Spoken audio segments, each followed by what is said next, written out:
खुलुमबाय बड'लेण्ड इंखं टेलिभिजन स्टुडिय'आव आं ललिता गयारी दिनै मोनाबिलिनि गाहाय रादाबफोराव दं। मन्त्रि उरखावग्रा ब्रह्मनि बाहागो लानायाव चिरां जिल्ला खुंथाय आरो पुलिस बिफाना तिरंगा रेलि खालामदों। एपिएससिनि गांब्रै बहिफोरखौ आनजाद सामलायग्राया सावदोंमोन। गिबि मन्थ्रिया दिनै जनता भवनाव 83 गं 108 एम्बुलेन्स बेखेवदों। फिफा वर्ल्ड काप 2022 नि बेखेवजेननाय खालारखौ सोलायबाय। इन्द्रलाल हिनजावसा गोजौ फरायसालियाव आजादी का अमृत महोत्सवखौ लोब्बा लाना सांग्रांथि मेल खुंदों। ASRLM नि खुंफुंनायाव आजादी का अमृत महोत्सवखौ लोब्बा लाना हानजा सुरदों। उदांस्रिनि अमृत महोत्सवनि लोब्बाजों बाक्सानि सालबारियाव बाइक रेली। आसाम लाइमोन अलिम्पिकआव मोजाङै गेलेनाय गेलेगिरिफोरखौ मुसलपुराव मान बाउदों। प्रमद बर'आ आबाद बिगियान थावनियाव नायगिदिंहैदों। दानिया फैदो आबुं रादाबाव।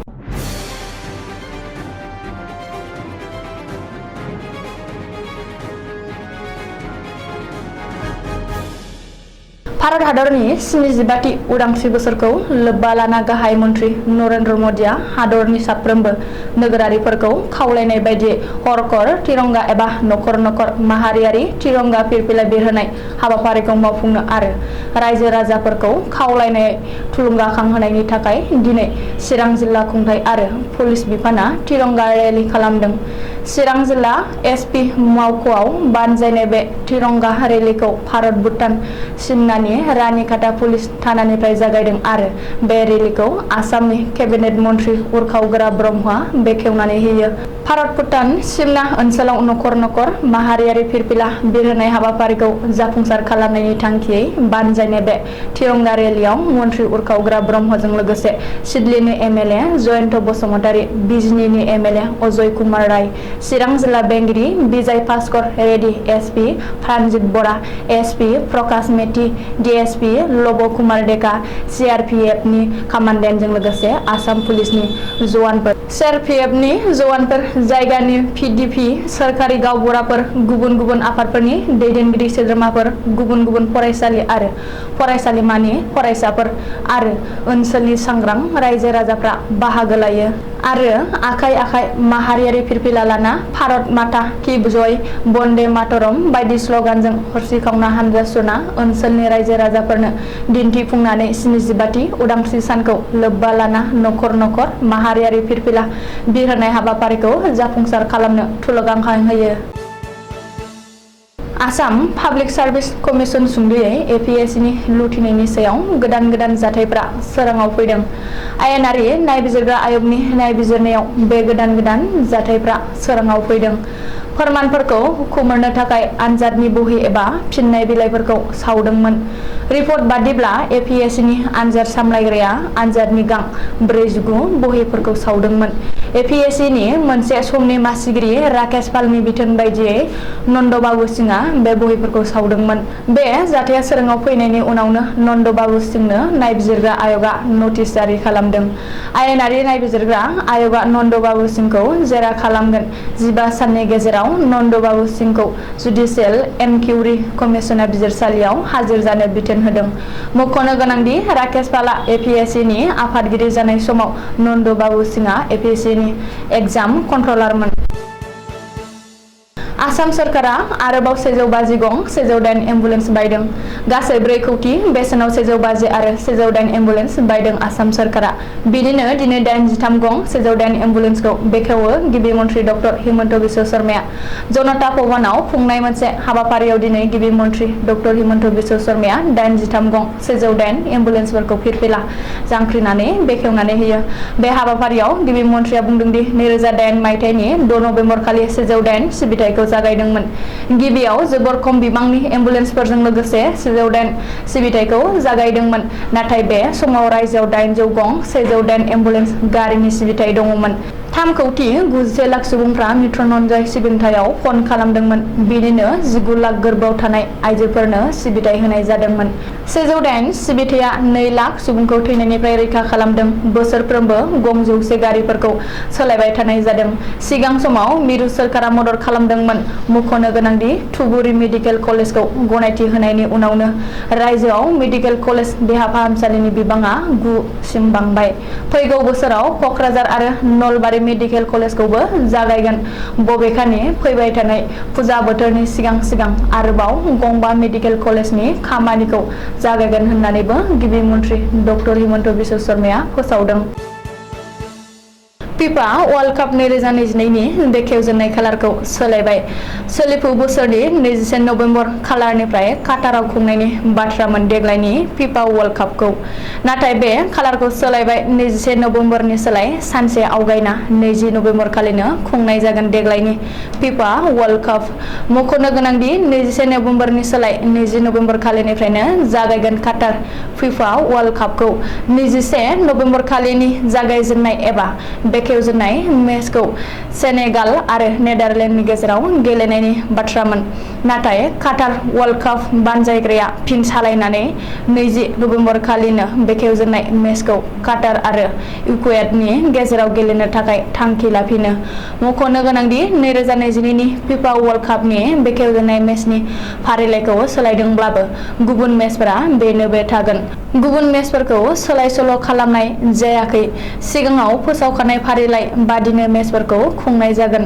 रिपर्ट बादिब्ला काटाराव खुंजानो गोनां 2022 नि फिफा वर्ल्ड कापआव बाहागो लानो थाखाय गुबुन गुबुन 210 हादरफोरा गोख्रों नाजादोंमोनब्लाबो मोन 32 हादरफोराल' काटार वर्ल्ड कापआव गेलेनो खाबु मोनगोन।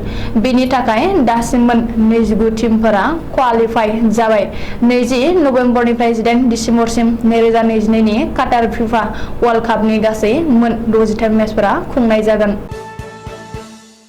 दारागाव दिरिं क'अपारेटिभ ससाइटि 64 बिएन बरमा निकासि आउटप'स्ट जथायै इन्द्रलाल हिनजावसा गोजौ फरायसालि जथायै 75थि बोसोरनि आजादि का अमृत महोत्सवजों लोब्बा लाखिनानै मोनसे सांग्रांथियारि मेल लानाय जायो।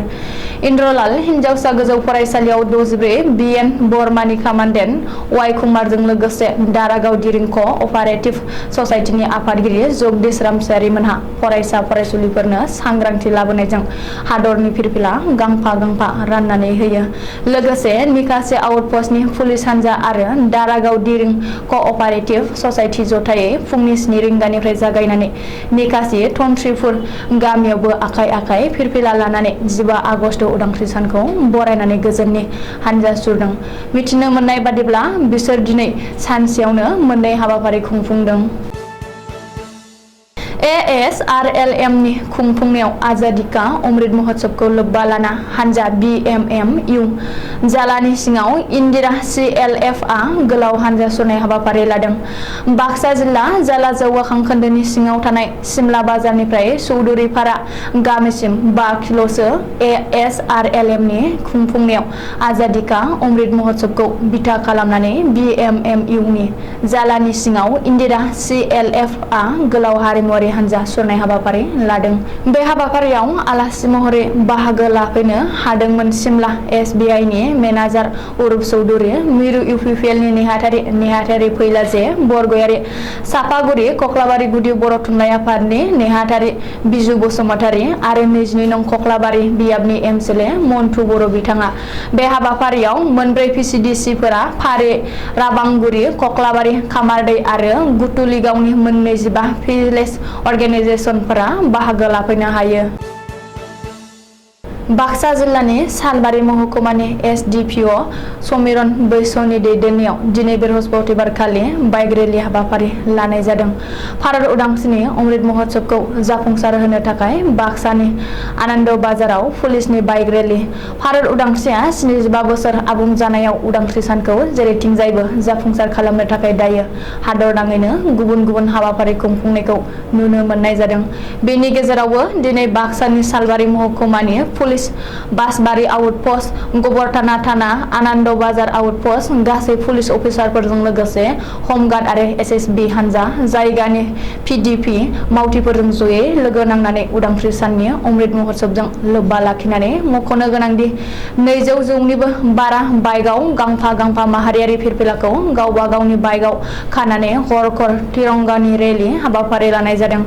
सालबारि महकुमानि SDPO समिरन बैसोआ फोरमायदों दि बाइक रेलि खालामनानै नुनो मोन्दों दि सालबारि महकुमानि बेन्दोङाव थानाय गासै नखरावनो गांसे गांसे माहारियारि फिरफिला लगायनानै लादों आरो जायफोर नखरनि एबा लामाफोराव लागायनानै लानो खावलायदों आरो गासै रायजोफोरानो हरखर तिरंगाखौ हेफाजाब होफैनांगौ होननानैबो फोरमायदों। गिबि बाइक रेलिखौ जागायजेनो बासबारि आउटपस्टनिफ्राय लानानै गबरथाना खुस्राबारि जानानै आनन्द बाजार आउटपस्टनिफ्राय लानानै साउदरफिटा जानानै सालबारि फरायसालिमानि गेलेग्रा फोथाराव दिनैनि बाइक रेलि खालामनायखौ फोजोबो। बाक्सा जिल्लानि स्पर्ट्स एसोसिएशन आरो निजिरा फाउन्डेशन मुंनि मोनसे एनजिअनि बानजायनायाव मुसलपुरनि बाथौफुरि स्पर्ट्स एसोसिएशन कमप्लेक्सआव बावैसो सिगां जालांनाय आसाम इयुथ अलिम्पिकआव बाहागो लानानै मोजाङै गेलेनाय आरो मडेल आवथायनो हानाय गेलेगिरिफोरखौ बरायनायजों लोगोसे मान बावदों। निजिरा फाउन्डेशननि मासिगिरि सुनिल बान आरो नेहाथारि रुंकुमनि रायमोनहा बुंथिनाय बादिब्ला आसाम इयुथ अलिम्पिकआव काबादि गेलेनाय सा9 हिन्जावसाफोरा सनानि मेडेल, सासे आर्चारियाव सनानि मेडेल, उसुआव सासे सनानि मेडेल, हेन्डबलाव सनानि मेडेल मोननाय सा12 हौवासा, आर्चारियाव सासे, रुपानि मेडेल मोननाय सासे हिन्जावसा, हेन्डबलाव रुपानि मेडेल मोननाय सा11 हिन्जावसा, उसुआव रुपानि मेडेल मोननाय सासे हौवासा, आर्चारियाव ब्रन्ज मेडेल मोननाय सासे हौवासा आरो उसुआव ब्रन्जनि मेडेल मोननाय एबा आवथायनो हानाय गासैखौबो मान बावनाय जादों। बे हाबाफारियाव बाक्सा जिल्लानि डिसि, एसपि आरो गोबां मावख'गिरिफ्रा बाहागो लादोंमोन। गसाइगावआव बिटिआरनि गाहाय प्रमद बर'। कक्राझार जिल्लानि बेन्दोङाव थानाय गसाइगाव तेलिपारानि आबाद बिगियान थावनियाव दिनै नुजाफैदों बिटिआरनि गाहाय मावफुं सोद्रोमा प्रमद बर'आ। मिथिनो हानाय बादिब्ला गसाइगाव तेलिपारायाव बिटिआरनि गाहाय प्रमद बर'आ दावबायनानै आबाद मावनाय आरो आबादारिफोरखौ जौगाहोनाय बायदि बिथिङाव गावनो रायज्लायनानै गियान लायो आरो आबादखौ गोथों राहाजों माबायदियै मुलाम्फा खालामनो हागोन बेबादि थोंजोङै आबादारिफोरनो गियान होनानै आबाद मावनायाव हेफाजाब होनो प्रमद बर'आ बिथोन होदों। केपिकेनि मावसुमाफोरखौ बे हाबाफारियाव प्रमद बर'जों लोगोसे गसाइगावनि एमएलए जिरन बसुमतारी, बिटिआरनि मावफुं सोद्रोमा रेवरेवा नार्जारी, मावफुं सोद्रोमा उकिल मुसाहारि, मावफुं सोद्रोमा उइलसन हासदा आरो दोलोनि गोबांसा दैदेनगिरिफ्रा बाहागो लायो। दिनै मोनाबिलिनि रादाबा एसेनोसै। गोजोन्थों।